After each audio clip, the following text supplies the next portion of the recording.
Siz ham vorislarni eslaysizmi? O'sha paytlar har birimiz bu serialni kutib ko'rardik. Kim Tan, Cha In-san. Bu shunchaki bir drama emas. Vorislar bizga o'sha davrni, bolaligimizni eslatadi.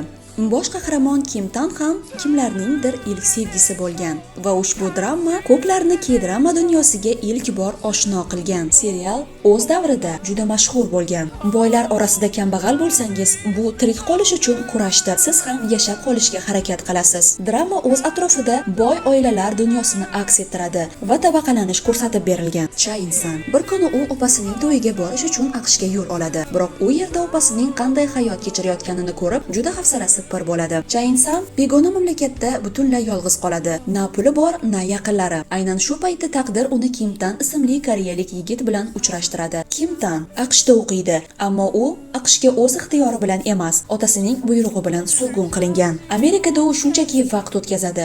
O'zining kelajagini bilmaydi, chunki Koreyaga qaytish unga taqiqlangan. Kim Tan darhol unga mehr qo'yadi. Qizning samimiyligi, soddaligi va kuchli ruhi uni o'ziga tortadi. Ammo hammasi unchalik oson emas. Koreyada uni allaqachon kelin kutyapti. Otasining buyrug'iga binoan unashtirilgan qiz. Oradan vaqt o'tib, Cha In-san Koreyaga qaytadi. Uning onasi boy biznesmenning uyida uy xizmatchisi bo'lib ishlaydi. Shu sababli ular shu uyda birga yashaydi. Uy egasi rahmdil inson bo'lib, qizga yordam berishga qaror qiladi va uni Koreyaning eng nufuzli maktabiga o'qishga kirgizadi. Bu yerda faqat elita oilalarning farzandlari tahsil oladi. Bu orada Kim Tan AQShda qolishni istamaydi. U o'z yurti Koreyaga qaytishga qaror qiladi. Sababi u o'sha qizni sevib qolgan va uni topmoqchi. U topmoqchi bo'lgan qizni o'z uyida ko'rib qolib, hayratda qoladi. Kim Tan qiz aslida ularning xizmatkorining qizi ekanligini bilib qoladi. Bu holat albatta yoshlar uchun katta muammoga aylanadi, chunki u boy merosxo'r. Otasi esa oddiy xizmatkorning qizi bilan munosabatni hech qachon qabul qilmaydi. Ular bir xil maktabda o'qishadi, ammo qiz o'zining kelib chiqishini sir tutadi, chunki bu maktabda faqat boy oilalar farzandlari o'qishadi. Kambag'allarga esa bu yerda joy yo'q. Kim Tan uni har jihatdan qo'llab-quvvatlaydi.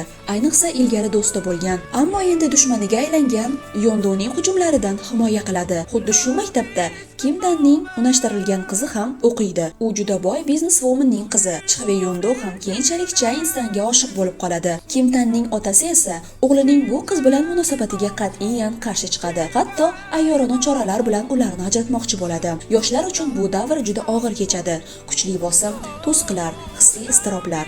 Bir necha marta ular ajralishadi. Hatto hech qachon birga bo'la olmaymiz deb o'ylashadi. Otasi esa deyarli har safar ularni ajratishga muvaffaq bo'ladi. Ammo oxirida sevgi g'alaba qiladi va hammasi baxtli yakun topadi. Albatta, bu drama tomosha qilishga arziydi. Unda sevgi, ijtimoiy tengsizlik va do'stlik mavzulari yoritilgan.